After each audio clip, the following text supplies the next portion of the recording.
Well, hey guys, we're in Psalm 18, verse 1. Let's read this together. It says, I love you, Lord, my strength. The Lord is my rock, my fortress, and my deliverer. My God is my rock in whom I take refuge, my shield in the horn of my salvation, my stronghold.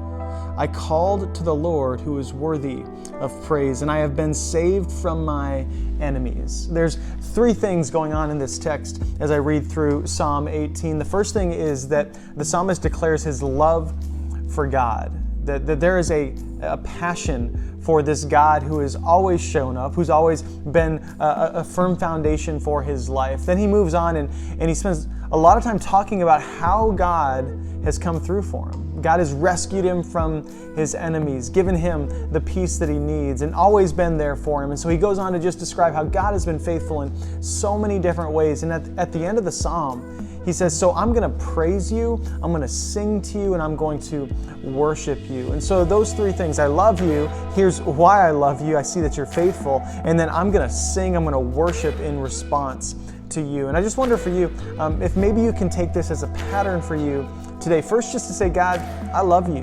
I don't know how easy it is for you to say that. Maybe you grew up in a home where you didn't say I love you very much, or maybe you had parents that just didn't use those words as much as maybe you would have liked them to. And so maybe you're going to create a new movement in your family, a new generation of people in your family who are just going to be open about saying, I love you. I'll tell you, this is something that I need to say more often. I don't think I can say it enough to the people in my life that, hey, I really love you. I'm grateful for you. And especially as guys, if you're a man watching this, don't be afraid to say, I love you. I really do. I say it a lot.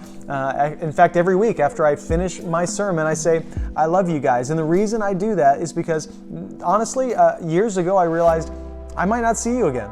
I really don't know what's coming next. You may not ever come back to church, or maybe something could happen to you or me. And I just don't want the last time I spoke to you to be a time that I didn't say, I love you. He goes on and he just says, hey, God, you've been faithful in all of these ways. I love that he's kept track of all the things that God has done to show his faithfulness. And I wonder, do you do that?